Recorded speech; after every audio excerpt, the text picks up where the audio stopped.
amigos, amigas, moitas grazas por estar aquí nestes días distintos, difíciles. Grazas sobre todo porque, bueno, temos que ser moi cautos e agardar o que as distancias de seguridade e a mascarilla, porque sabemos que nos toca vivir nuns momentos cando menos diferentes. Como ben sabedes, xa levamos un anos conmemorando aquí na Pobra do Caramiñal e en toda Galiza o 17 de agosto. O 17 de agosto é o día da Galiza mártir.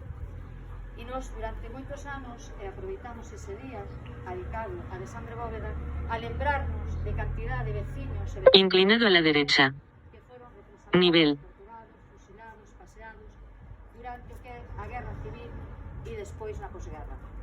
Pero hoxe, preguntándonos o que iba a falar, porque todos de nós conocemos alguén que nese momento sufreu esas consecuencias do golpe de Estado, eu quería falar de que non só é un momento, non só é unha data, o 17 de agosto, unha data para recordar, non, a todas esas veciños e veciñas, senón que tamén unha data para reivindicar. E todavía, a día de hoxe, despois de tantos anos, no 2020, é necesario que reivindiquemos xa non só a memoria, senón os ideais de todos eses compañeiros, veciños, que morreron por defender o que son súas ideas. O 17 de agosto fusilan a Alexandre Bóveda. O 17 de xullo, mes antes, se produce o golpe de Estado, que non podemos chamarlo de outra maneira, que foi un golpe de Estado contra o que era a República. Un mes despois, o que, xa vos digo, creo que era o 20 de xullo, deteñen, 3 días despois, deteñen en Pontevedra a Alexandre Bóveda. E un suicio, unha pantomima de suicio, porque aquí que se non é justiza, o condenan a morte un 17 de agosto. E nós, que temos que reivindicar a día de hoxe? No 2006, o compañeiro Paco Rodríguez, diputado do BNG no Congreso, leva unha proposta non de lei para que se anule a ilegal sentenza que levou a morte a Alexandre Bóveda. Eu aquí encontrei dúas versións despois a nivel de información. Uns di que non se leva a cabo porque non se aproba no Congreso dos Diputados, pero hai outra segunda información onde di que se aproba, pero daquela o goberno en minoría do PP de Mariano Rajoy non executa. Polo tanto, no 2006, esa sentencia ilegal sigue en vigor. No 2015, a familia de Alexandre Bóveda e a Fundación pois siguen reclamando a ilegalidade dese suicio. E o único que consiguen, gracias a lei, inclinado a la izquierda, nivel, declaración de reparación e recoñecemento persoal. inclinado a la izquierda, Irónicamente, non nivel, anulación da sentencia. Bueno, pois agora no 2020 ten que ser Néstor Rego, noso compañeiro Néstor Rego, inclinado a la derecha, nivel, o Parlamento do Estado español, que volva a levar unha proposición non de lei para que anulen todos os consellos de guerra realizados polos militares fascistas sublevados. Pois sabedes, compañeiros e compañeiras, todavía no 2020 temos que reivindicar, porque o fascismo non morreu co dictador no ano 75. O fascismo estuvo en letargo uns anos, pero hoxe por hoxe podemos ver inclinado a la izquierda, nivel, por eso vos convido a que agora nos desplacemos ao auditorio do Museo Valle Inclán, porque ali Carlos Bavío nos vai a falar, que moi ben sabe do que estamos falando, dun libro sobre o Pazo de Meirás, sobre ese espolio, ese ben que nos roubaron a todos, e tamén sabe do que é a persecución do fascismo, que tamén está, digamos que... inclinado a la izquierda, Estás acusando, pois mirad, aí está. Polo tanto, compañeiros, temos que reivindicar, e como sempre, que a memoria... inclinado a la izquierda, e de todos os que deron súa vida, os que foron fusilados, torturados, pois sigan pé. Moitas grazas, e ahora pasamos a poñer... inclinado a la izquierda. Despois, entre todos, cantamos o himno bastante alto. Ay, no se me aplauda. No se me aplauda. Vamos a ver. A ver, Xavier, quedamos.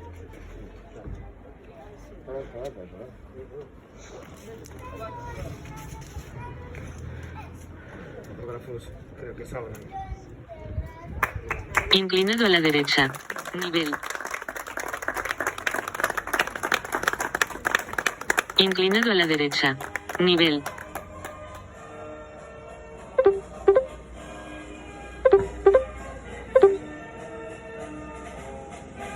Inclinado a la izquierda. Inclinado a la derecha. Nivel.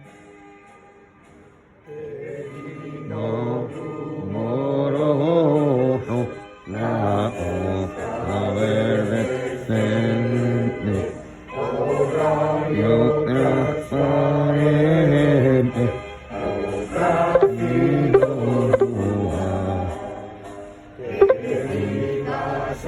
las hojas de su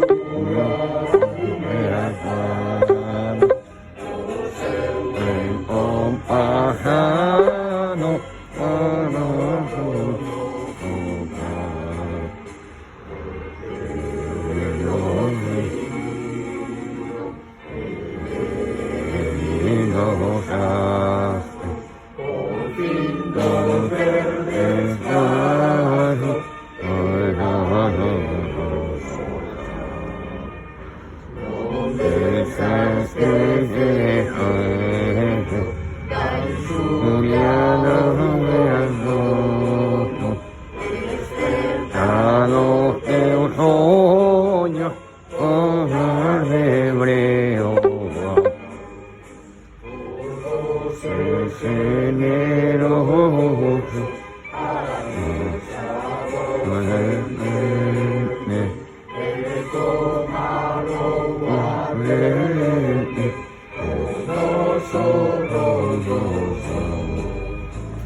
Inclinado a la izquierda.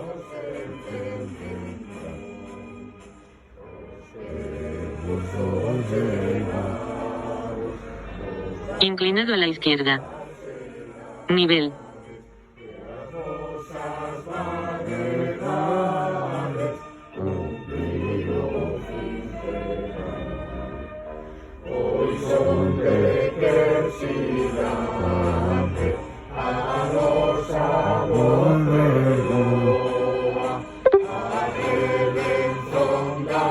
Inclinado a la izquierda.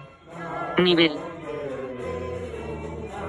Nación de Breogán, de Breogán, nación de Breogán, de Breogán.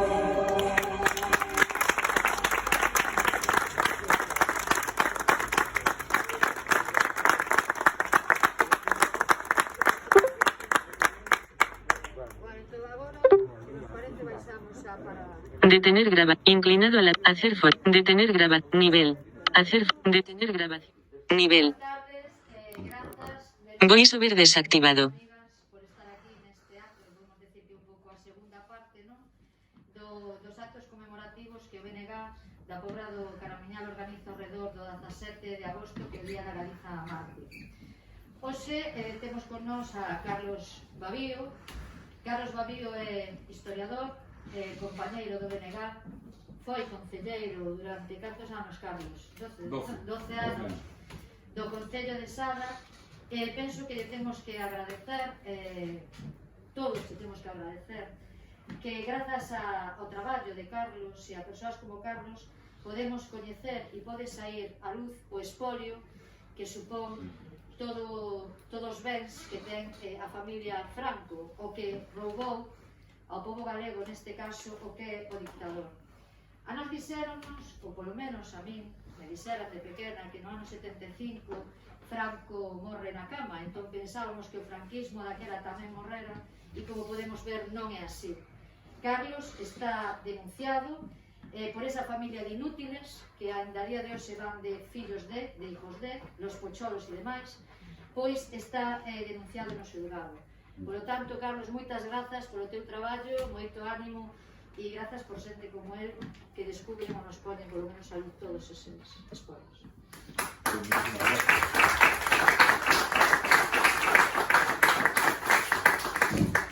Boa tarde a todas e todos. Moitísimas grazas polo convite que que me falla o Bloque Nacionalista Galego aquí da Pobra do Caramiñal. Ben, estamos diante dun libro que ten un longo traballo de investigación, un longo traballo de recuperación documental ao redor de todos os procesos que rodean pues ese espolio mal chamado agasallo a Franco, non? Que, bueno, efectivamente, pues, son procesos que sorprenden, porque si algo ten o Pazo de Meirás é que recopila perfectamente a impunidade franquista, non? É dicir, primeiro, pola gran mentira construída durante 40 anos de franquismo e mantida durante outros 40 anos de restauración borbónica desde a transición española hasta os nosos días, non? O relato oficial do Pazo de Meirás hasta ben pouquiño, hasta fai un ano, que foron un agasallo dos cidadáns da provincia da Coruña que incluso, fervorosamente e con moita alegría, agasallaran aportando o seu diñeiro voluntariamente a mercar ese pazo e que Franco por doazón o recibida das coruñesas e dos coruñeses, non? Mais lonxe da realidade, non? Este libro o que fai, bueno, o que ten de aportación é precisamente romper ese relato, rachar ese relato histórico que o franquismo, bueno, que a transición española herdou do franquismo e que foi construído durante 40 anos de franquismo, non? E, por lo tanto, hai un traballo desde a morte de Franco para facer xustiza, para que se dé unha reparación, xa van máis de 43 anos que ese pazo continúa en máis do ditador. Moito temos avanzado nos últimos tempos e é aquí onde me quería parar un pouquinho, que quería ser moi breve para que despois, como un tema de autoridade que ten moitas aristas e que hai moitas dúbidas ao redor de como todo este proceso, podamos abrir un pequeno coloquio e se queredes aclarar as dúbidas que teñades, non? Eu simplemente comentar 3 ou 4 cousas, non? Para centrar o asunto, eu quería empezar pola actualidade, non? Dicir, por que o Estado toma a decisión, un Estado que lle costa tanto de loitar contra o franquismo, de rachar que se a impunidade franquista, non? E antes comentabas que efectivamente 43 anos despois da morte do dictador seguimos, 43 non, 45, seguimos con condenas na impunidade, como foi a da Alexandre Bóveda, e que non se dá nunca avanzado na loita contra a impunidade franquista, e no caso do Pazo de Meirás, damos desde a Galiza un exemplo ao todo o Estado, porque non lle damos outra opción ao Estado que presente unha demanda contra o Franco para devolver a propiedade. Bueno, eso non é unha casualidade, nin é que o Estado lle dera un arranque de repente de ganes de traballar contra a impunidade franquista, senón é que lle puxemos moi difícil para que non o fixera, non?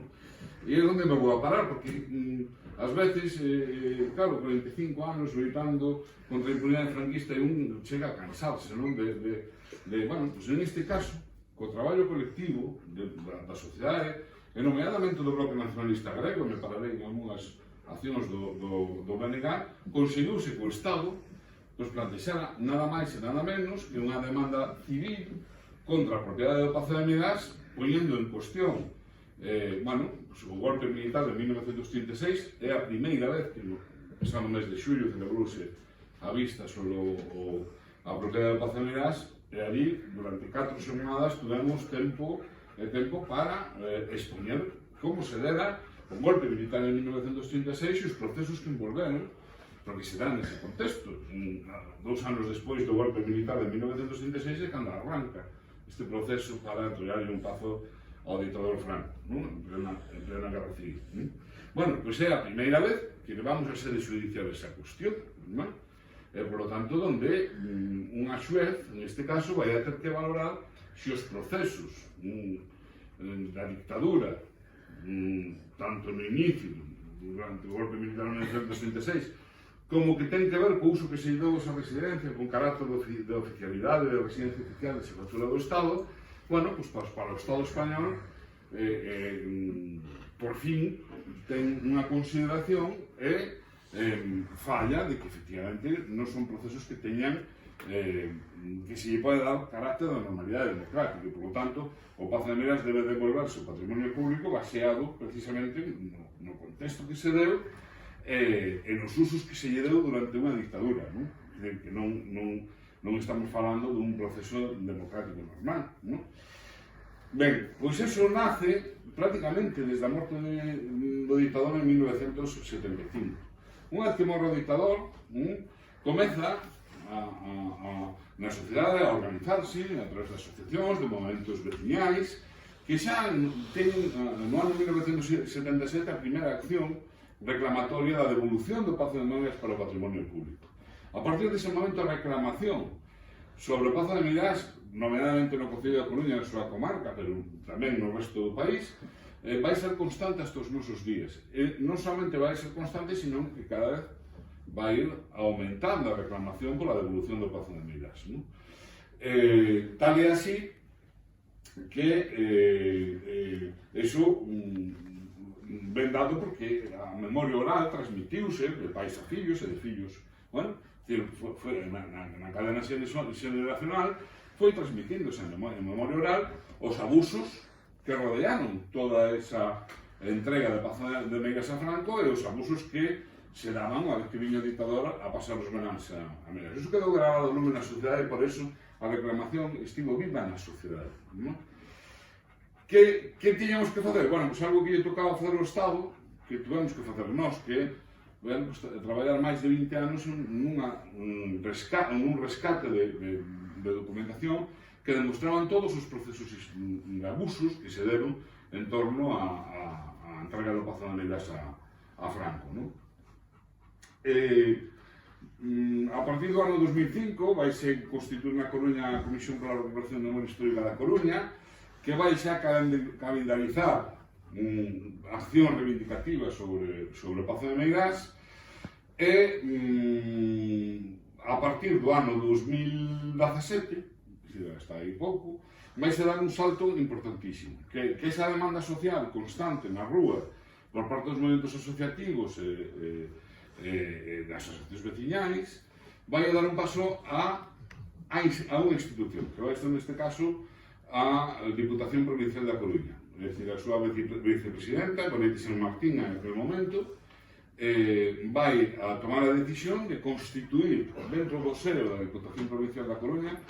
A Diputación Provincial da Coruña no ano 38 fora unha das administracións clave no proceso de entrega do Pazo de Meirás a Franco a través dun ente que se chamaba Junta pro Pazo de Caudillo. Bueno, pues, Bonete San Martín vai a constituir dentro da Diputación unha comisión, un ente que se vai a chamar precisamente ao revés que esa Junta, que era a Xunta pro Devolución do Pazo de Meirás. Esa Xunta pro Devolución vai a estar participada por prácticamente toda a sociedade, non? Tiña unha xunta directiva, por chamarlo de alguma maneira, que estaba formada pola Universidade da Coruña, a Universidade de Santiago de Compostela, asociacións do movimento memorístico, a Casa Museo Emilia Parradazán, un sinfín de entidades e con un plenario formado por centros de entidades sociais da provincia da Coruña. Aí vais establecer, a vez que se seguía a reivindicación social, vais establecer unha estrategia de devolución. Vais debatir sobre, estamos todos de acordo que o Pazo de Meirás hai que devolverlo ao patrimonio público, pero de que maneira? Como? Bueno, pues esas alturas xa tiñamos recopilado, tanto Manuel Pérez Lorenzo como a min, un sinfín de documentos ao redor do Pazo de Meirás. Falou con nós Paco Jorquera, que en aquel momento presidía a Fundación Galiza Sempre, para editarlo a través da Fundación do Bloque Nacionalista Galego, Fundación Galiza Sempre. E aí sale este libro, que serviu como base tamén para, base documental, para facer os informes históricos, que o fixo a Universidade de Santiago de Compostela, e o informe xurídico. Aí vais a definir a estrategia de como se pode revertir a propiedade. O vai facer Xavier Ferreira, un profesor de Dereito Administrativo da Universidade de Santiago de Compostela, e vai a propoñer, tendo en conta todo o corpo xurídico do Estado español, con esas normas xurídicas actuais, plantarlle cara establece unha proposta de devolución do Pazo de Milas, de demanda, non? Pero chegamos todos á conclusión de que o Pazo de Milas, tendo en conta o carácter de residencia oficial de xefatura do Estado, tiña que ser o Estado como administración interesada en plantexar esa demanda civil, es decir, para que tuvera garantías, non? A partir de aí van se tecer unanimidades, a partir do ano 2018 entra o PP en isto, que hasta ese momento estaba radicalmente en contra. Es decir, non ten saída, es decir, foi tapando os buratos porque efectivamente ante tal volumen documental é imposible manter que isto foi un agasallo, non? Es decir, o PP vai entrar, de alguma maneira, aquí en Galiza, non fora de Galiza, pero aquí en Galiza vai entrar, polo menos non vai a ser un estorbo, incluso vai a dar a imaxe de que crea unha comisión de recuperación deste ben, que vai a concluir exactamente o mismo que se concluiu na Diputación, que era o Estado que tiña que plantear a demanda civil baseado en algúns aspectos do relato histórico que se dá. Ben, a partir de aí comeza toda unha campaña que o Bloque acompaña, é dicir, hai un feito que lembraredes que incluso acompañaba o cartaz da convocatoria deste acto, que vai a ser un salto mediático importantísimo, porque todas as manifestacións, as concentracións, as reclamacións que viñemos facendo, acababan na porta, no valado de entrada principal do Pazo de Meirás, todas as fotos que tiñamos na plana exterior. Pero por primeira vez temos unha imaxe dunha reivindicación nas torres, e iso dá un salto mediático incluso na prensa internacional, todos os medios comezan a interesarse por esa anomalidade democrática que representa o Pazo de Meirás e dá un salto á concienciación colectiva, é dicir, iso foi un feito importantísimo, por eso comentabas que os Franco me tiñan posto, sí, 3 demandas, me puxeron, pero a esas persoas que entraron aquel día en Meirás lles piden centos de anos de cadea. É dicir, curiosamente os francos sempre van a aquelas persoas ou aquelas accións ou aqueles colectivos que efectivamente traballan con sentido de facerlles dano, saben que aquela foto fixo moitísimo dano porque puso o Pazo de Meirás nunha anomalía cara ao mundo. Ben, a partir dese momento, é dicir, esa reivindicación colectiva fai que o director xeral da Memoria Histórica, en aquel momento había unha dirección xeral en Madrid de Memoria Histórica que dirixía Fernando Martínez, se pone en contacto comigo telefónicamente para ver como nos podemos reunir e ver que posibilidades reais hai de recuperación do ben. Eu, vou a Madrid, falo con el, nos reunimos no Ministerio de Xustiza, eles viñan traballando con este libro, e a Abogacía do Estado, se nós lles pasábamos toda esta documentación, colaborábamos con eles na construción do relato, a Abogacía do Estado vía posibilidades reais de revertir o ben vía xudicial. E así nos puxemos a traballar. El rematou a demanda presentada no ano 2019, en xullo de 2019, e a vista en primeira instancia celebrámola o pasado mes de xullo.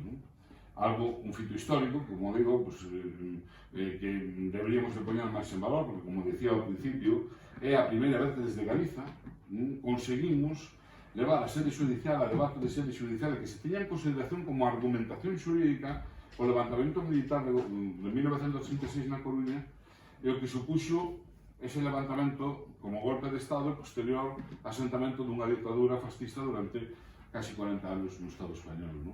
E iso fixémoslo aquí, por reivindicación colectiva e co traballo de organizacións como o Bloque Nacionalista Galego, que aquí fixe un traballo non solamente de compromiso, sino un traballo moi inteligente.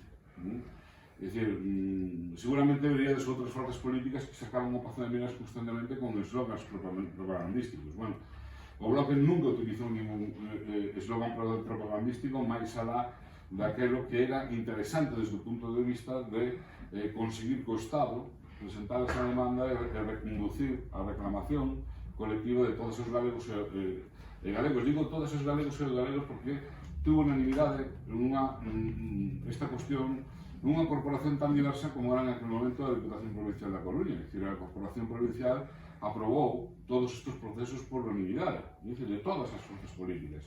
E despois aí do traslado ao Parlamento Galego conseguiu tamén a unanimidade de todas as forzas políticas galegas. Por lo tanto, é dicir, prácticamente hai unanimidade social en torno a esta cuestión e creo que debemos de sentirnos moi orgullosos como galegas e como galegos de contar con unha forza como o Bloque Nacionalista Galego que, bueno, en este caso, con outros seguramente tamén, ¿no? Pero en este caso concreto todo con moita inteligencia, con moito compromiso e dando pasos firmes e seguros, ¿no? De seguro que se non tuviéramos feito todo este traballo desde a base social, desde de organizacións comprometidas como o Bloque Nacionalista Galego, o Estado español nunca teria dado este paso ni de coña, porque que ao final, se ledes a demanda, o que está cuestionado o Estado español non só é a ditadura franquista e o golpe militar en 1966, en boa medida está cuestionando a transición española en 1975-82, non? Ese proceso que incluso leva a ennoblecer os Franco, creando o señorío de Meirás, un título nobiliario que se crea 3 días despois da morte de Franco, que leva un espolio a rango de nobleza, non? É dicir, o otorga a este señor que se fugou estes días, que anda polos Emiratos Árabes, non sei qual. Pois ese señor decatado de Crimea, ese señor como rei de España, a primeira decisión de toma. É dicir, le otorgaría a Carmen Polo como grande de España, non? É dicir, bueno, en boa medida esa demanda tamén o que fai é cuestionar todos os procesos de impunidade franquista, de blindaxe tras a morte de Franco, dos espolios e dos abusos do franquismo, non? Que leva a que 45 anos despois, pues coste tanto dar pasos, non? Pero, bueno, en este caso concreto, pues eu creo que debemos de sentirnos todos orgullosos e orgullosas, non? Por termos avanzado e darle un exemplo ao conxunto do Estado de como se loita contra a impunidade franquista, con tesón, desde a base, con compromiso social e con forzas políticas como o Bloque Nacionalista Galego que están ao carón das demandas. Nada máis, moitas gracias. Se tedes alguna pregunta, encantadísimo de contestar.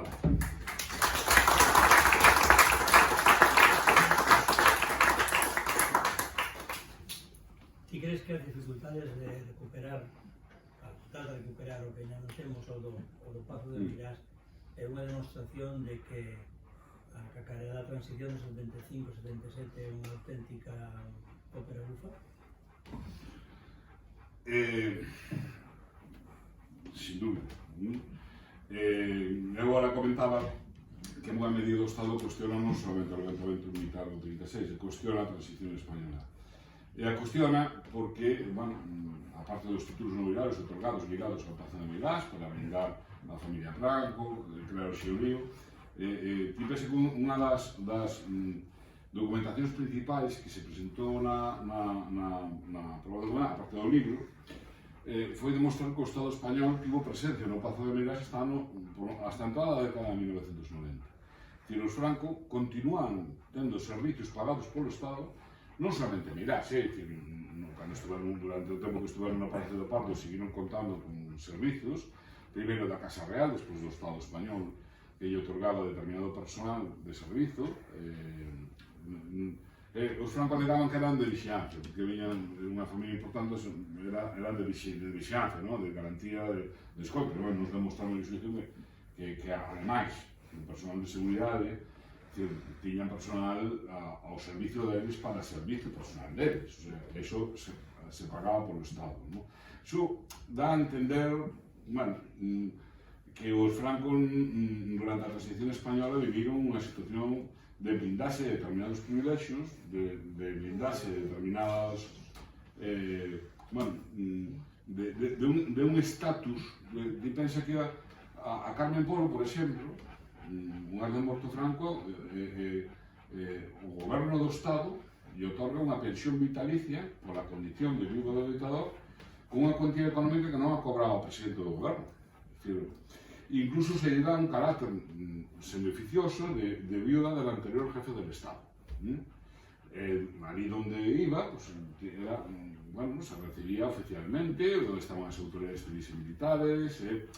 Quiere decir que sempre hubo unha protección alrededor de todo o que significou o franquismo, ¿no? Incluso, se vades ao boletín oficial do Estado, a justificación que dá ese señor que se fugou estes días atrás, está vinculado a figura de Franco, ao que él representou como xefe do Estado, que fixo dese período, entre 1936 e 1975, un período glorioso na historia de España. Eso está justificado no boletín oficial do Estado como todos os privilegios que recibiron os Franco, ¿no? Unha das cuestións que botamos moito tempo no xuizo, porque a cuestión que a Avogacía do Estado plantexa como que xoga máis na nosa contra a hora de recuperar o ben é precisamente a inanición do Estado durante 45 anos. Que o Estado, unha vez morto o ditador, non solamente non fixera nada, sino que lle dera incluso condición de que esa propiedade era unha propiedade privada do Franco, ¿no? E como se xogan acordos cos términos jurídicos das prescripcións, os usucapións e demais, que iso era a parte máis floxa da demanda. É porque o Estado, é porque ninguén fixera nada hasta aí 2 anos, ¿no? Que empezamos con este traballo, digo, en sede judicial. Bueno, pues eu creo que nos votamos, tanto o Lito como o meu compañero de escritura deste libro, como a mí, no xuicio. A nosa declaración fomos como peritos do Estado, nomeados como peritos do Estado do xuicio. A nosa declaración durou casi 7 horas. E non durou máis porque non podíamos seguir, porque estábamos esgotados, mental e físicamente.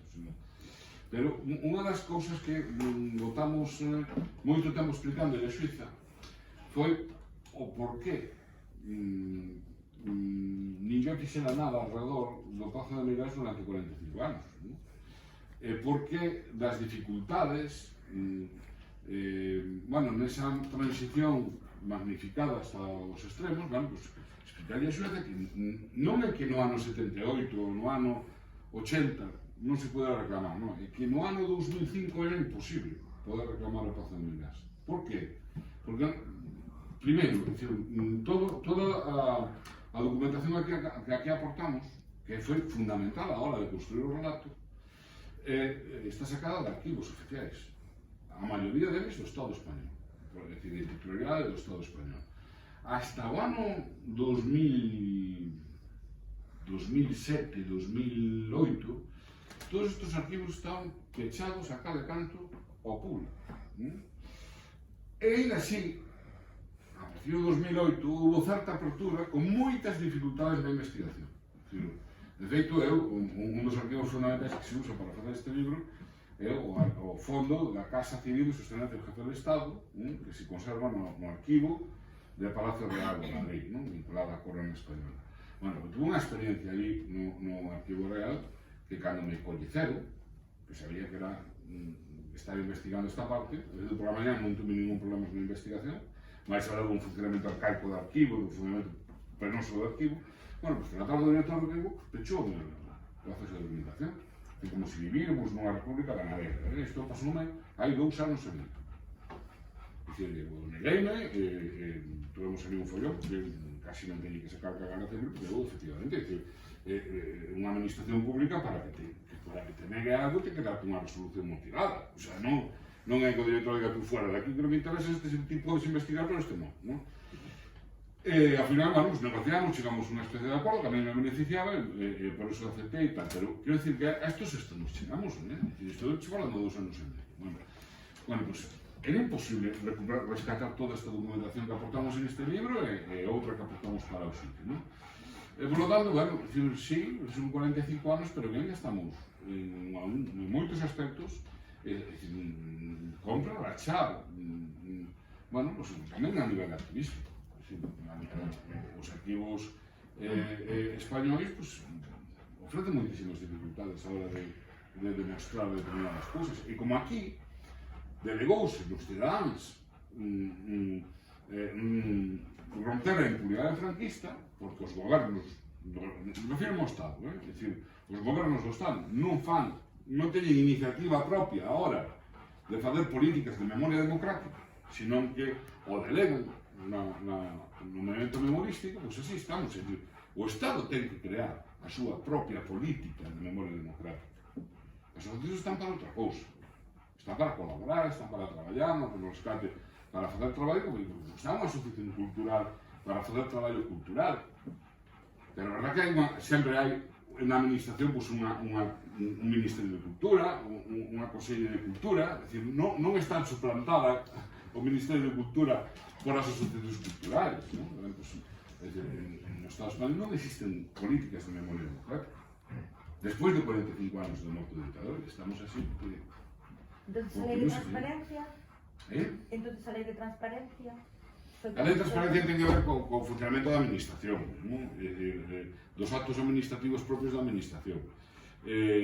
Aquí o problema está na lei de arquivos, ¿no? No funcionamento dos arquivos que teñen un regulamento determinado, da lei de secretos do Estado. Bueno, pues aquí se lle mete a prohibición de acceso a determinadas cousas que non teñen. Por que o 23F? É dicir, hai unha lei de secretos do Estado que establece que determinadas cousas que son, bueno, que son susceptibles de que, bueno, pues teñen un determinado período de secreto do Estado, que normalmente son 25 anos, non? Unha vez que pasan os 25 anos, pues, é de acceso público, non? Bueno, pues no Estado español, o 23F sigue sin ser posible acceder, non?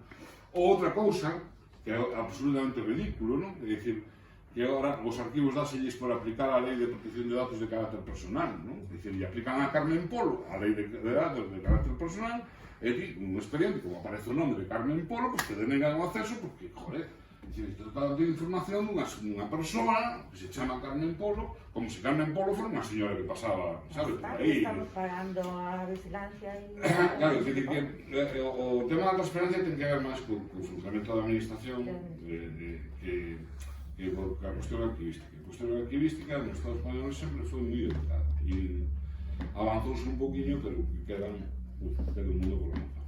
É que a memoria histórica hai que lembrarse daquela declaración de Mariano Rajoy, non? Cando frente a unha pregunta de algún xornalista, supoño que foi, respecto da memoria histórica, el dixo que el, na memoria histórica, puxo 0 euros, o cual é un terrorismo dentro do Estado para atacar precisamente unhas iglesias que podían axudar a que se abriran esas portas, non? El dixo así manifestamente. E non só eso, criminalizou o movimento memorístico. Cero, yo le pongo 0 euros e entonces esa lei é como se non existira. Esas declaracións teñen dúas cousas perversas. Primeiro, que acabo de comentar. Dicir, o sea, xa chega que sea o movimento memorístico, as asociacións de memoria histórica, que teñan que facer traballo de recuperación de memoria histórica e de normalización democrática e de ruptura ca impunidade, non? Dicir, xa vale que non teñas políticas de Estado de memoria histórica e que se xeran as asociacións, pero se ainda por riba non solamente non tes políticas de memoria, sino como movimento memorístico daslle 0 euros, además gabaste de que lle dou 0 euros e ademais as criminalizo. Eu non, é que lles dou 0 euros porque estes que queren vivir é del cuento e dos bolsos dos abuelitos, como algún dixo, non? Entón, xa é tremendo, dicir, non solamente é xa a impunidade dun Estado que non ten políticas propias de memoria, é que ademais criminalizan aqueles que ao final o que estamos loitando é pola normalidade dos dereitos humanos, porque isto está recollido nos dereitos humanos, é dicir, é nos relatores sobre impunidade franquista que viñeron ao Estado español a lembrarle constantemente ao Estado español que unha democracia non pode convivir con centos de mortos nas gabias polo sabes? Entonces, a ver, é tremendo, non? Porque aquí vendese de que houve unha guerra, houve mortos polos dous bandos. Mira, en Galiza non houve guerra. Guerra entendida como dous exércitos que se contrapoñen. Galicia converteuse na retagarda da guerra. Que era Galicia na guerra civil española? Un territorio de captación de recursos de todo tipo, económicos, de víveres, de uniformes para o frente e de carne humana para o frente. E aquí o que hai é a eliminación do enemigo, de unha representación, de un xenocidio. Que mortos hai por un bando e que mortos hai por outro bando. Entonces, a ver, logo ese é outro problema, que é a tendencia a uniformar a Guerra Civil Española. A Guerra Civil Española vista desde Madrid, sempre, non? Da Madrid das checas, da Madrid que resiste, da Madrid... Non, a Guerra Civil non foi uniforme en todo o Estado. En Galicia non houve Guerra Civil, entendida como guerra. Non houve. Galicia é retagarda da guerra en lugar de exterminio. Entón, bueno, por eso tamén a recuperación da verdade do que realmente aconteceu é tremenda, non? Mira, eu simplemente, para darte un dato, estamos falando do Pazo de Meirás, non? Bueno, tentaron vendernos durante 40 anos, eso que chamaron a adquisición do Pazo de Meirás mediante suscripción popular. O sea, nos vendían que era algo así como unha comisión de festas que iba polas casas pedindo para festas, non? E que ti dabas ou non dabas en función, bueno, se querías dar ou non dar, non? Bueno, que era unha suscripción popular no ano 1938 que é cando a poñen en marcha? Unha suscripción popular en 1938 é o sistema fiscal franquista que se establece en Galicia para captar todo tipo de recursos a través de todo tipo de abusos e de extorsiones, non? Por lervos algunhas instruccións que daban os falanxistas e alcaldes, presidentes de diputacións e demais, sobre un titular de prensa, ponete por caso. Las autoridades harán listas negras de cuantos no cumplen su deber de no contribuir montándolos innecesarios. Referíase a suscripcións populares, suscripcións patrióticas. Nun bando da alcaldía de Sada, lugar onde está, o concello onde está o Pazo de Meirás. Lamentaría tener que incluir a ningún salense en las listas negras, que por orden del señor Gobernador General se formarán con los malos patriotas que nieguen su concurso a esta obra. Suscripcións patrióticas, ¿no? Que no quede un solo ciudadano del término municipal de Sada sin acudir con su aportación, ya que su negativa podría interpretarse como desafección al glorioso movimiento salvador de nuestra amada patria. E se sabemos o que pasaba a aquel que quedaba tachado de desafecto al movimento nacional. Sabémoslo todos, ¿verdad? Bueno, pues o franquismo que nos vendeu, o relato franquista que nos vendeu, é que iban a unha comisión de festas polas casas, ¿no? E o que quería aportar e o que non quería non aportaba. Bueno, eu creo que o primeiro que hai que romper son os relatos históricos creados polo franquismo, que están contaxados ao día de hoxe, non? É dicir, o argumentario franquista é o primeiro que hai que agachar, porque está baseado nunha mentira construída polo fascismo español. Entón, bueno, quedanos moito que avanzar, pero a min sempre me gusta ser positivo poñer en valor o que avanzamos ao redor do Pazo de Meirás. E o fixemos colectivamente. Efectivamente, sí, pues hai un traballo de investigación tremendo e tal, pero se a sociedade, se o Bloque Nacionalista Galego, se o movimento asociativo no mundo memorístico, se non hai persoas como no seu día Goretti San Martín na Diputación da Coruña que é un institucionalista, porque ese salto foi fundamental, sacarlo non, o que está na rúa, levarlo á institución, que además eu viví ese proceso, vos aseguro que non foi nada doado, por trabas administrativas por todas as esquinas, dificultades nin vos conto, pero con moito traballo, tesón e empeño conseguimos que eso se institucionalizara e que serviu para que fora pasando e avanzando hasta chegar a decir, o que poñía dos 19 de Meirás. Porque os Franco van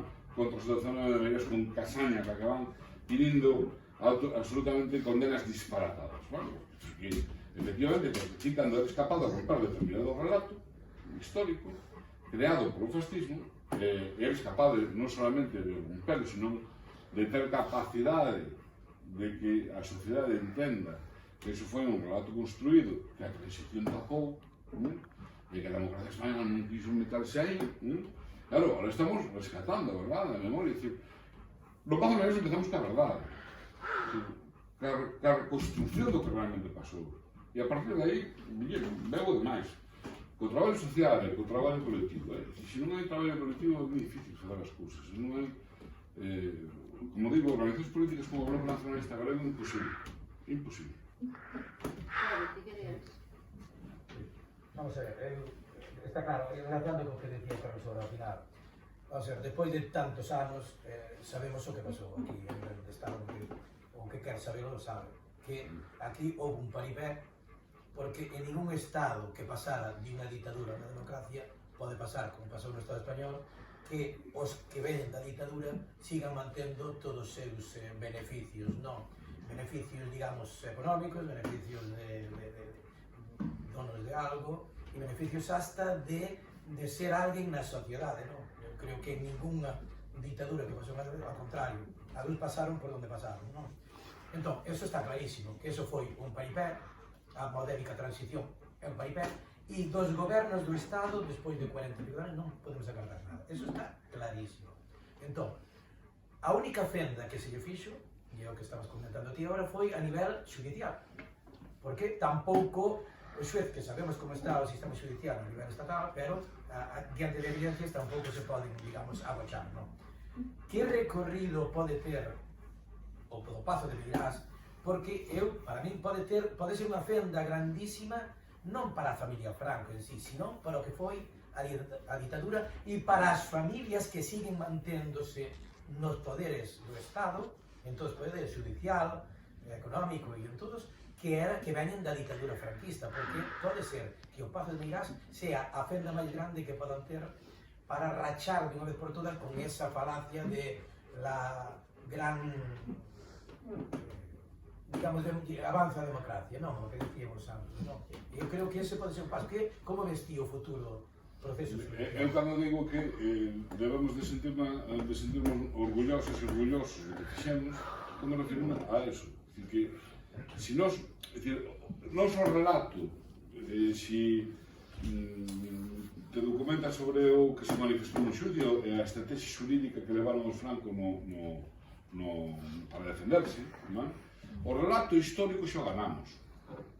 Non? É dicir, os Franco tiveron que doblegarse de determinadas cousas porque efectivamente é complicado, non? Os papeles cantan, non? É moi complicado manter determinada posición, a posición do nodo, non? E o relato dos feitos está gañado, non?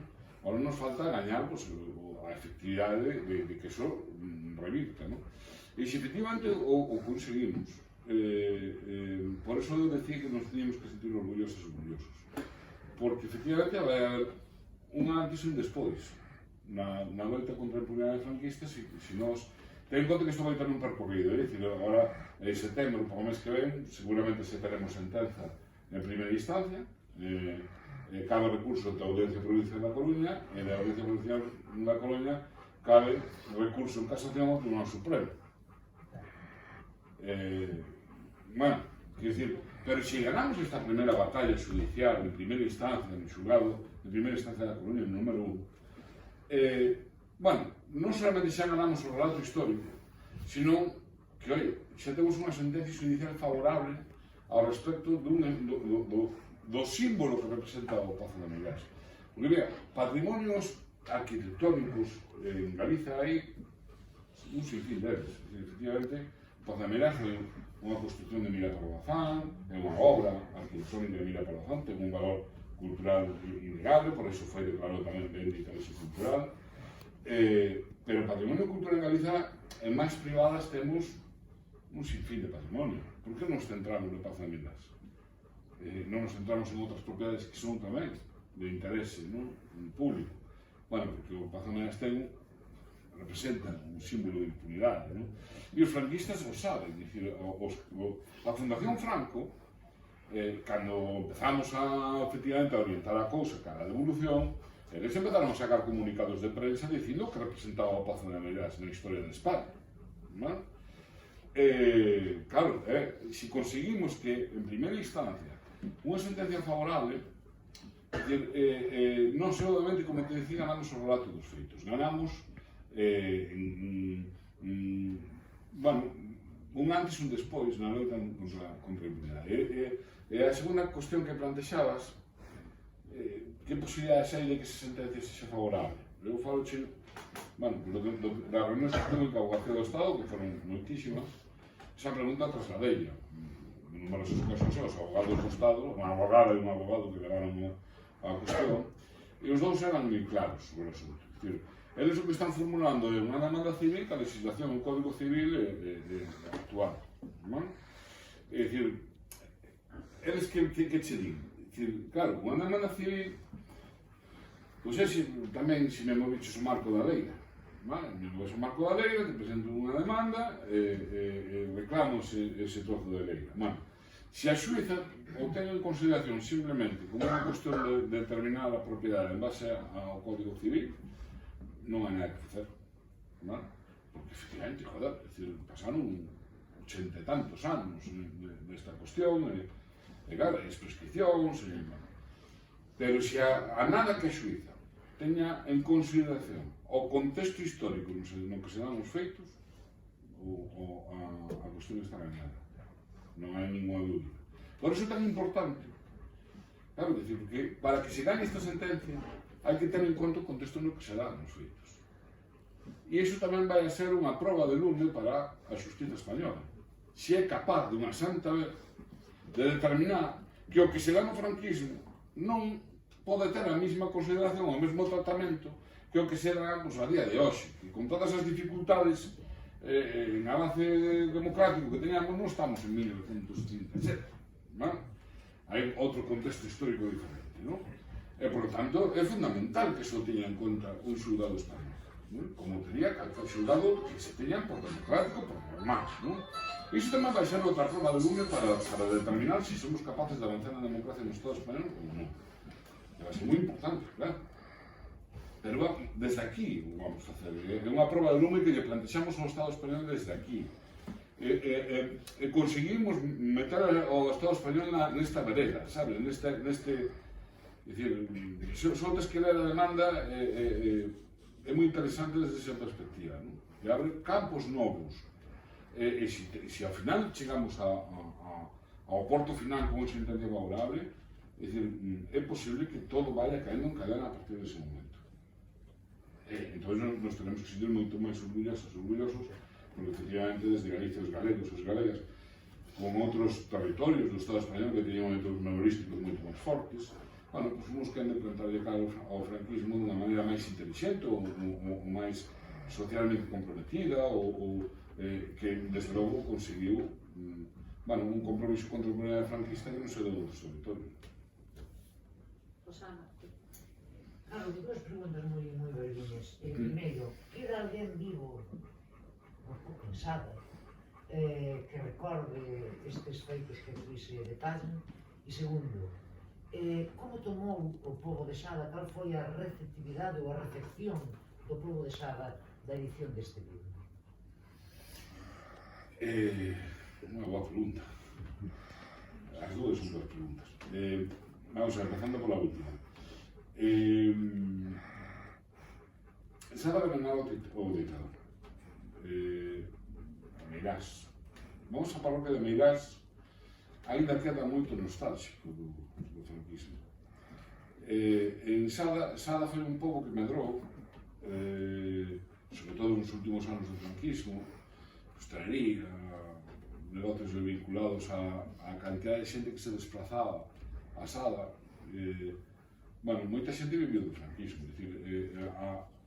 Meirás, na parroquia e das parroquias colindantes, se contrataban unha cantidad de xente increíble para ir a traballar.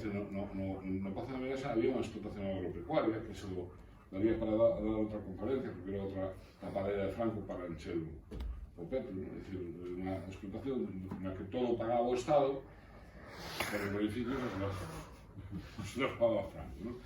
E entre as cousas que pagaba o Estado era o personal desa explotación agropecuaria.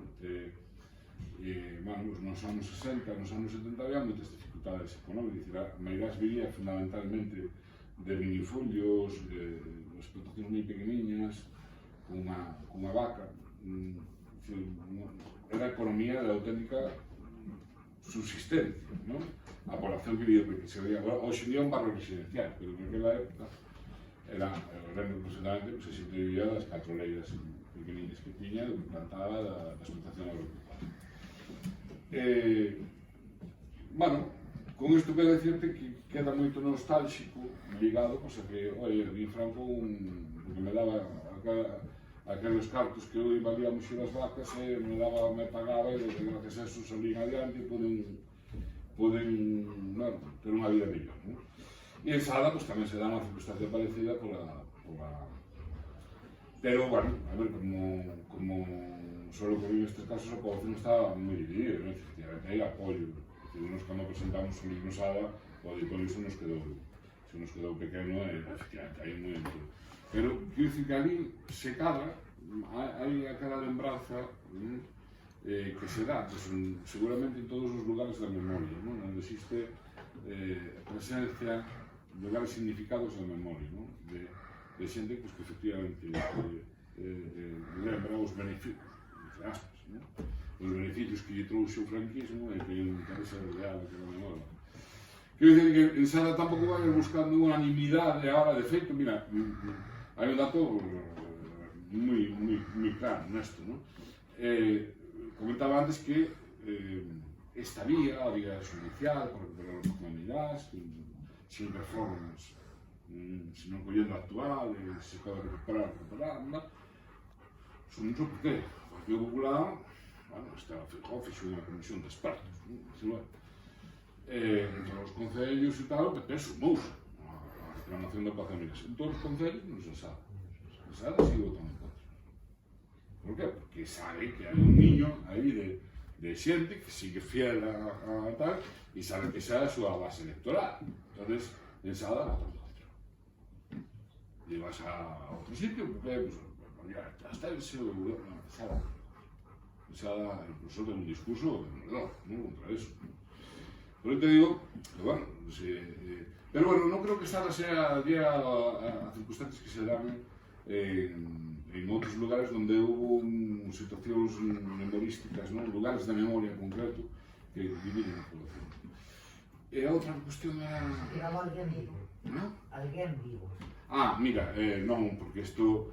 Mira, o meu pai que viviu a miña avoa e aos seus fillos expoliaron unha casa, quitaron os expulsaron da casa. Meu pai, cando se expulsaron da casa, que foi no ano 38, tiña 9 anos. Meu pai tería agora, naceu no 29, pois tería agora 81 anos. Se borraron, no, tenía 91. Sí, 91, pero podería haber meu pai, mira, a xente que sufriu aquela barbarie, por exemplo, miña tía, que era irmã do meu pai, era moito máis maior que ela tiña 27 anos cando os botaron da casa, e era imposible falar desta cuestión con ela, porque non quería chorar, provocaba unha dor que era imposible falar con ela, non? Meu pai falaba máis, pero claro, non se acordaba, tiña lembranzas moi lonxanas, non? Ya non veremos. Dos caras recordaba menos.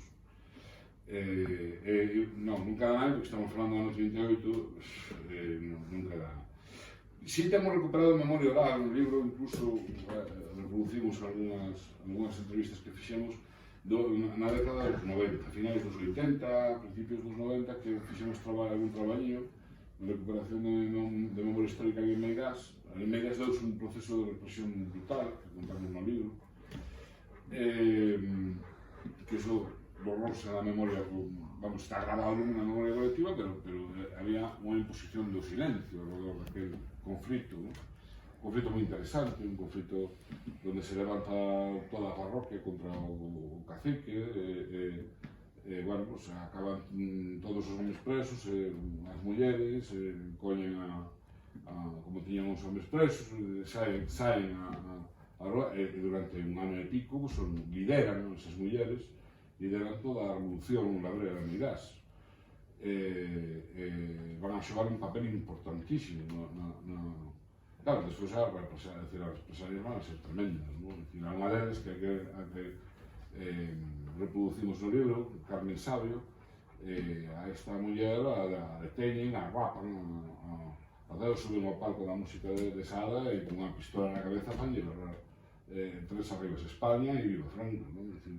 A humillación foi tremenda, as machacaron, bueno, reconstruir todo eso non foi doado, digo desde o punto de vista do rescate memorial porque non hai que lle falar. Iso é unha cousa que se dá moi típica, non? Cando alguén ten unha experiencia traumática, quere borrala, non quere falar dela, non? E costounos moito traballo para rescatar determinadas cuestións da memoria oral, pero porque eu teño 53 anos, e desde moi cativos, bueno, me interesei porque rescatar así, teña traballos de xente que xa morreu, de anos, non? E algunha está reproducindo. Todas, tío. Bueno, é un pouco enlazable co que digo Rosana, pero en outro sentido. Vamos a ver. E comentaches que tiveches unhas dificultades para investigar nos arquivos de Madrid. E nos arquivos aquí en Galiza, porque supoño eu que estarán en institucións moitas das familias que foron as promotoras deste pazo, pois os seus descendentes que quedan non terían ningún interés en que se investigara o que fixeron os seus avós, os seus tal, e seguro que tamén tuveches dificultades para ir a estes archivos oficiais, supoño que o militar, a Diputación, bueno, supoño que con etapas diferentes, non? O arquivo da Diputación do ano 1995 non é o actual arquivo da Diputación. O arquivo da Diputación do ano 1995 era un almacén de papéis. Un arquivo outra cousa. O acceso público era imposible. O coñecía esa arquiveira e ainda ser imposible, porque non había esa cultura arquivística. As presións desas familias. Mira, as presións das familias atópalas, que les van a encargar de facer a presión sobre que les van a teñer a responsabilidade que les manda o gobernador civil facer sobre a recaudación de casa por casa, iso van a ser os alcaldes, van a ser os concellos, e polo tanto desistir documentación están nos arquivos municipais. Como o ámbito da recaudación que se estableceu foi a provincia da Coruña, pois no ano 38 eran 100 concellos, 102 concellos na provincia da Coruña. Depois foron se fusionando algúns, pero en aquel momento, agora está por debaixo dos 100, pero en aquel momento eran, creo que eran 102. Claro, desos concellos, que arquivos funcionan como arquivos? Bueno, fomos aqueles que efectivamente ofrecen o acceso, non? Entón, se me pongo un exemplo, o Arquivo Municipal de Carvalho, de Augusto, que funciona como un arquivo, teñen personal dedicado, cumplen a mecánica arquivística, que é unha persona que te asesora, non te poñen ningún tipo de traba ao acceso aos fondos municipais.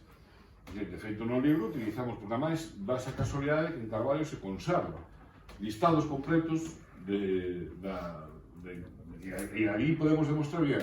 Da recaudación do Pazo de Mena se conserva toda a recaudación menos a dunha parroquia. Falta unha parroquia, a recaudación dunha parroquia. O resto, con esos datos podes reconstruir, bueno, con certa fiabilidade como foi ali a cuestión, non? Ti vas aos datos do INE, que contamos no libro, ti vas aos datos do INE das casas que existían en Carballo, hai datos do ano 1941, e ti miras as persoas que aportaron, comprobas que foron case por casa e que aportou todo o mundo. Outra cousa é que o que aportaban les chegaba para pagar o agasallo, porque, bueno, eles, a conta por pazo de todo isto foi un lío, foi todo atropellado, cambiante, eles ao principio que pensan en comprar o Pazo, darlle como que di unha man de pintura, entregarle a Franco un doazón e punto, claro, porque iso despois se complicou. Porque logo chegou o Carmen Polo aquí constantemente, empezou a reclamar ampliar esa propiedade, pero isto, pero isto outro, pero... Claro, e o que tiñan pensado gastar, pois non chegaba a nada, non? E dicir, da por riba, pois despois non pode facer a doazón. Por qué? Porque se fan a doazón, aí sí que non salvaban o Pazo, é dicir, pasaría, unha vez morto Franco, pasaría a ser propiedade do Estado, que se lle lograría a Franco en calidad de xefe do Estado, non?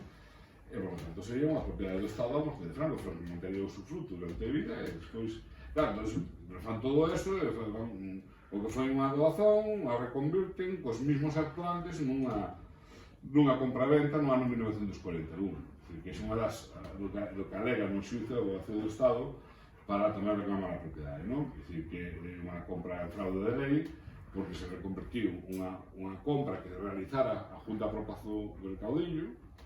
Junto ao Pazo del Caudillo era un ente público, estaba o presidente da Diputación da Provincia da Coruña, o alcalde da Coruña, o alcalde de Betanzos, o alcalde de Sada, o alcalde de Ferrol e o alcalde de Santiago de Compostela. E logo estaba o gobernador civil que a presidía, é dicir, se non tiña carácter público, eso, é dicir, estaban todas as institucións, non? E en agosto de 1938 piden por 406.000 pesetas, non? Aquí en as Torres e un cachillo de finca que eran maiores que logo lle anesaron. Bueno, pois eso despois o fan desaparecer. De feito, no libro, se o ledes con detenimiento, vedes que non, a lectura de cando redactamos o libro, falábamos desa compra, desa adquisición, pero non tiñamos escritura. Nos deducimos que existía esa escritura por documentación que falaba dela, non é? Foi o Estado que utilizou, porque o arquivo, falábamos de arquivos, non? Esa escritura consérvase no arquivo de protocolos secretariais da Coruña. Ti para poder acceder a esa escritura tens que legitimar. E aparte de legitimar, o sea, que eres neto, bisneto dun colindante ou hermano. E aparte de decirle en que ano se escriturou, o sea, a data concreta da escritura e o nome do notario que protocolizou ao acto notarial. Claro, o tes os resortes do Estado non a consigues. Entón, eles cos datos que lle dimos foron ali e conseguiron a escritura, que se aportou no xuicio e é un dos elementos, que o Estado utilizou os resortes do Estado para conseguir documentos que nós non podemos conseguir. E unha cousa máis xeral, ti crees que conseguiremos que, se sale a sentencia favorable, crees que eso pode ser o que dé pé a que haxa que modificar a lei de memoria histórica vixente hoxe en día? Na lei de memoria histórica había que modificarla sempre. No, pero sí, pero non se fai. Pero con esta sentencia non lle vai quedar máis remedio. Con un matiz, non é? Cando tienes que fazer unha lei de memoria histórica é como unha lei de normalización lingüística. É dicir, se temos que fazer unha lei de normalización lingüística é que temos unha lingua sin normalizar, non? Pero para normalizar o galego necesitamos unha lei de normalización lingüística. Non, necesitamos vontade política de normalizada. Non necesitaríamos unha lei de normalización. Unha lei de normalización lingüística axuda a normalizar a lingua, bueno, cando hai dificultades. Bueno, pues, é necesario unha lei de memoria histórica para rachar a impunidade no Estado español? Non, hai que modificar o corpus jurídico español, hai que modificar o Código Civil, hai que modificar determinadas leis que rachen a impunidade. Ora, en este contexto, me pregunta se é necesario unha lei de normalización lingüística. Si, é necesario unha lei de normalización lingüística, pero porque nas circunstancias que temos é necesario unha lei de normalización lingüística. Bueno, pues nas circunstancias que temos actualmente necesitamos unha lei de memoria, pero unha lei de memoria histórica que realmente faga memoria histórica, é dicir, que avance na verdade, xustiza e reparación. En Galicia necesitamos unha lei galega de memoria histórica. Fundamental. Porque o contexto que temos é necesario ter instrumentos, ferramentas para poder avanzar. Pero bueno, non fiemos todo que todo nos vai a solucionar a lei de memoria democrática. Foi moito traballo desde a base, moito compromiso, E traballar tamén noutros ámbitos que non o fiamos só a eso. Ainda que, repito, é importantivo. O galá mañá, pues seguiremos no Parlamento galego, Rosana, que das encargada, de lutar para que, por fin, o PP ese paso en la vida. É fundamental para avanzar en determinadas cuestións ter unha lei de memoria histórica de outros territorios do Estado que en instrumentos como ese se conseguimos avanzar. Ahora, se tes un goberno, por exemplo, en Andalucía ten unha lei de memoria histórica moi interesante. Cambiou o goberno e a lei de memoria histórica quedou varada, verdad? Eu só digo que a lei de memoria histórica é importante, pero o máis importante é o compromiso político de mudar as cousas. Bueno, quedan dúas personas, Manel, Benjamín despois, Manel. Sí, eu era vinculado a un par de cosas que saíron aquí que eran importantes e relevantes e que eu quería facer hincapié nelas. O primeiro, unhas cosas que comentaba aquí Carlos a respecto da importancia de cambiar o discurso que o fascismo, que o franquismo mantén na cabeza da xente e que aínda se sigue asumindo como verdades cousas que son absolutamente aberracións. E vinculado a eso, o que decía Covas de determinado tipo de familias, de determinado tipo de persoeiros, de determinado tipo de obras que se fixeron durante o franquismo e que siguen sendo incuestionables, que siguen sendo persoeiros a quen o conxunto, por exemplo, aquí da Galicia, lle ten admiración. É o caso de María de la Maza e desa familia. Era duquesa de Fenosa e todo o que se construiu ao redor. E nese sentido, a mí parece que este libro, que reflexe moi ben o papel de María de la Maza en todo este proceso, a súa vinculación co franquismo, a súa amafia que había ao redor desa dictadura, da construcción dos encoros, de como acumularon a riqueza, de como asoballaron a xente, a mí parece que é importante para ir tamén desmontando determinados tipos de discursos, determinado tipo de figuras que ainda siguen na sociedade galega instauradas como boas persoas e beneficiadas, que foron uns mafiosos ao redor dun dictador. Completamente de acordo contigo. É fundamental porque ti pense que Pedro Vallejo de la Maza ten unha avenida na Coruña, ten unha fundación que recibiu múltiples recursos públicos que está recollida, incluso viñeron, o ese que se fugou, ese señor que ia buscar, que se fugou a un país árabe, ¿no? Ese señor inaugurou a Fundación Pedro Vallejo de la Maza. E declararon esa fundación de interese público. Claro, a ver, que todas as biografías que existían de Vallejo de la Maza estaban escritas por o franquismo, desde o relato franquista, ¿no? E só que coller, no libro falamos bastante de Pedro Vallejo de la Maza porque foi, detrás do Pazo de Megas estaba Pedro Vallejo de la Maza, que tiño de interés persoal, pero o regalo do Pazo de Megas bueno, onde señan as elites coruñesas, elites que viñan de suplantar a outras elites, vía asesinato. Nos falamos de Pepe Miñones no libro, non? Era o presidente e o propietario da Electropopular coruñesa, o competidor de Pedro Vallejo de la Maza no mercado eléctrico, que lle viña de bailar os concursos públicos ao Pedro Vallejo de la Maza, que entendía a electricidade como un ben de interese público e non como algo especulativo, que sí, lo entendía Pedro Vallejo de la Maza. Había un conflito de como se entendía a sociedade a ese nivel tamén, ¿no? Bueno, a Pepe Miñones o asesinan no campo da Rata da Coruña en decembro de 1936. E a súa familia meten 1 millón de pesetas de multa da época. E requísenlle todas as propiedades, entre elas a Electropopular coruñesa que lle entregan a Pedro Vallejo de la Maza para crear un Fenosa.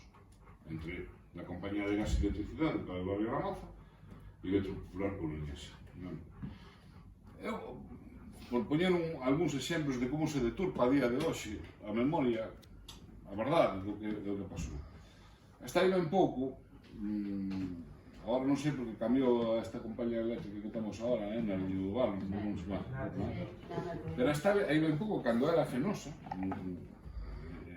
antes de que cambiaron o nome, a páxina web de Fenosa tiña un enlace arriba que poñía Historia da Electricidade. Entón, ti picabas, había 4 ligazóns, por provincias, a Coruña, Lugo, Ourense e Pontevedra. Entón, ti entrabas en calquera provincia que non fora a Coruña, e, bueno, pues a historia da electricidade empezaba en 1800 e pouco, non? É dicir, cando os primeiros, bueno, as primeiras instalacións eléctricas e tal. Ti entrabas na Coruña, a historia da electricidade na Coruña empezaba en 1943, cando se creou Fenosa. Non existiu nada anteriormente. Claro, que contar o relato do que pasou de como se creou Fenosa antes de 1943 é moi complicado, sin entrar en territorios, non?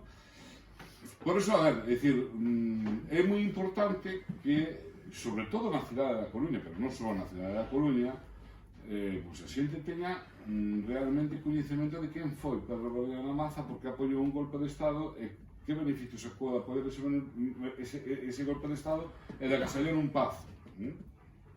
Telo perto, nos contamos moitas cousas no libro, se poden contar moitas máis. E iso é fundamental, claro que é fundamental, non só entre con Pedro Rodríguez Maza. Pedro Rodríguez Maza, digamos, é a punta do iceberg, non? Pero hai outros personaxes, por exemplo, como Alfonso Molina, que pasou a historia como un benefactor. É dicir, que entras pola Coruña pola avenida Alfonso Molina. É dicir, e iso é perfectamente desmontable contando a verdade, facendo traballos como se fixo con Emigrás. En Cádiz ti entras pola avenida Ramón de Carranza, que era un dios. Era un fascista como Alfonso Molina. Outro señor que se beneficiou dos favores de un régimen fascista. Ramón de Carranza caeu en Cádiz e non pasou nada. Igual que pode caer Alfonso Molina na Coruña. Digo, es que Alfonso Molina, nadie se atreve. Ti falas a alcaldesa da Coruña, agora teño unha comisión para, bueno, restituir o Rueiro, porque ainda sigue alén dos múltiples ideoloxía franquista. Ti chegas a Pedro Rodríguez Maza, chegas a Alfonso Molina e tocaches de nos na Coruña. Cuidado. É certo que hai que facer un traballo previo, ti non podes coller e retirar todo iso sin facer un traballo memorístico, porque efectivamente, se se non coñece a verdade, é moi difícil que vai a ter apoio social a eso. Hai que empezar a casa pola base, non? E a casa pola base, bueno, pues un pouco como se fixo en Megas. En Megas se fixo moito traballo pedagóxico, memorístico, de rescate da verdade, de saber o que realmente pasou, non? Porque é unha das cousas que tamén contamos moitas veces, non? Cando comenzamos a traballar alrededor da Praza de Megas, o rescate da memoria histórica, falo chicos, a mellor de 20 anos. O debate social era se iso fora un roubo ou se fora un agasallo. Había un debate social en torno a eso. Hoxe en día, iso desapareceu. Desapareceu porque tamén conseguimos implicar co relato, se consigue implicar a sociedade. No tema de Barrio, efectivamente, temos que reconstruir o relato, temos que traballar para rescatar verdade, memoria. Rescatando memoria e verdade tamén cae tamén Rodríguez Maza e Alfonso Molina, pero temos que seguir traballando. Pero bueno, está demostrado que funciona, por lo menos que podemos avanzar. Bueno, eso tamén se pode conseguir. E non me cabe dúbida ninguna que conseguiremos por tempo. En este estado é complicado, que ten arraigado o franquismo e está metido hasta en as entradas. A ver, unha pregunta sobre o tema do Pazo de Meirás, precisamente o contenido do Pazo de Meirás. Dentro, bueno, hai dúas pezas que son, as dúas figuras do Maestre Mateo e máis dúas pilas que se roubaran dunha iglesia de Muxiña, me parece, e a Armenpolo, se dicía que fora Armenpolo mandara a levar as pilas bautismales desa iglesia para ali. E eso non hai maneira de recuperarlo. Bueno, eso xa as pilas, máis o... A ver, para mí hai outra cousa máis grave, desde o punto de vista patrimonial, que aquí pertinho, aquí, o Pazo de Vendaña, no Concello de Douro, desmontado pedra a pedra. Transportadas esas pedras ao Pazo de Meiras para construir unha balaustrada. No libro tedes ubicado onde está cada pedra do Pazo de Douro, de como reconstruir todo ali. Bueno, para montar elementos dos xardíns ornamentais, para decorar o Pazo dos xardíns, interior do Pazo e incluso do cerramento exterior. ¿No? Eso foi un atentado contra o patrimonio cultural galego de unha magnitud impresionante. Es decir, destruir todo un pazo para a maior gloria dos xardíns de Franco, ¿no? Ou dos caprichos de Carmen Polo, ¿no? Es decir, a parte dos que comentaches ti, da Pía Bautismal de Muxía ou das estatuas do Pórtico da Gloria, existen outras pezas de incalculable valor. ¿No? Sí, me parece hai máis cousas aí de... Por lo menos hai bastante patrimonio galego aí dentro, expoliado. Sí, a ver, que foron 37 veráns que pasaron a Líos Franco, donde Carmen Polo, fundamentalmente Carmen Polo, se encaprichaba con cargar pezas de patrimonio histórico artístico, se estaba nun camiño, o sea, se era de patrimonio público, xa o levaban para mí. E se era dun noble, ou pues, por exemplo, o cruceiro que está xusto en frente da capela. O sea, vedes unha foto da entrada da capela, vedes que hai un cruceiro. ¿No? Bueno, ese cruceiro encapuchouse Carmen Polo foi o primeiro elemento patrimonial que levaron para o Pazo de Meiras. Claro, estaba mal visto quitarlo a súa propietaria porque era unha señora noble, unha condesa ou marquesa que vivía en Pontevedra, unha señora que se chamaba Señoráns. Carmen Polo foi a comer ou a almorzar a súa casa, viu o cruceiro, enamorouse, quería un cruceiro como o de señora Señoráns. Claro, pues, o Concello de Pontevedra mandou os mellores canteiros que encontrou a fazer unha réplica exacta dese cruceiro, os apelarios do Concello de Pontevedra levaron para Meiras e instalaron frente á capela. ¿No? Bueno, pues como eso, o listado interminable. ¿No? Recuperación, bueno, pues, todo o Pazo de Meiras foi declarado ben de interese cultural no 2008. Todo o continente, o contenido do Pazo de Meiras, incluída a biblioteca, é BIC.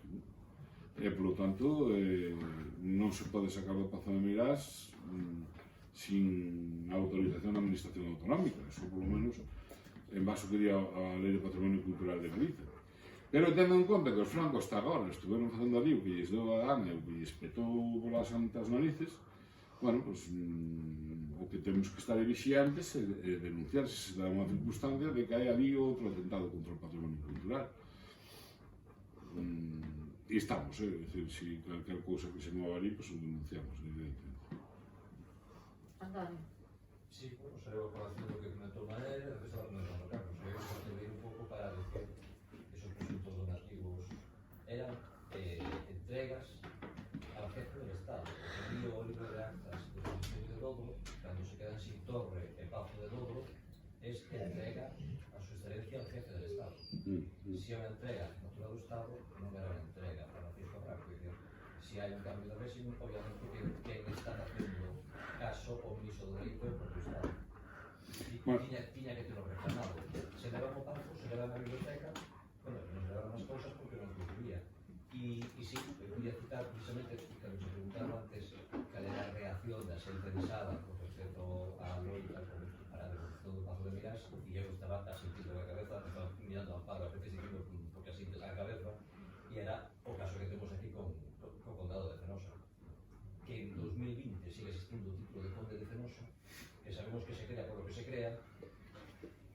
Bueno, morreu a Condesa de Fenosa, morreu Pedro Varela da Maza, morreu a Condesa de Fenosa, e o actual jefe do Estado fai o título heredable, hereditario. Bueno, pois iso, se non é unha consagración e que temos que seguir tendo os grandes nombres con títulos honoríficos, onde quedou xa Francisco, o rei eméritus, ese foi para os países árabes.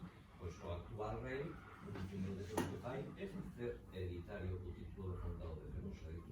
Viva o cumprimento da lei de memoria histórica. En Alemania non hai ducado de Hitler, ni en Italia hai ducado de Mussolini, e en España temos os ducados dos grandes colaboradores. Unha María democrática. Estaba pensando si reflexionando hablando, porque a pouco que te movas por esta zona, a ver, é que todos repetimos os clichés, en maior ou menor medida. Franco era o jefe de Estado, para mí compraba o pazo na casa grande de Franco. Pero era da familia, o del outro, a través dos Aguiar, que son a rama deles, se desmantela, se entrega a jefe del Estado, era sistemático. En Leiro metelo fai un mes. Claro, todo San Juan. Lo desmontaron y lo llevaban para Minas, pero luego se los olvidó, en una de las pescas que fueron, se los olvidó, el otro lo montaron en una iglesia, pero desmontaron para dar para Minas. Entonces, bueno, debe de ser un poco sistemático. Sí, volvemos a ver. Está todo o mestre Mateo, que sepamos, hai fotografías. Eu entreguei precisamente para o proxecto da Diputación, entreguei a mí 20 fotografías para a Condesa de Fenosa e de Pedro Pablo Mananza, despachamos, intercambiando regalos, enviarse en la casa cognitiva todos los lados. Eso é outro papel.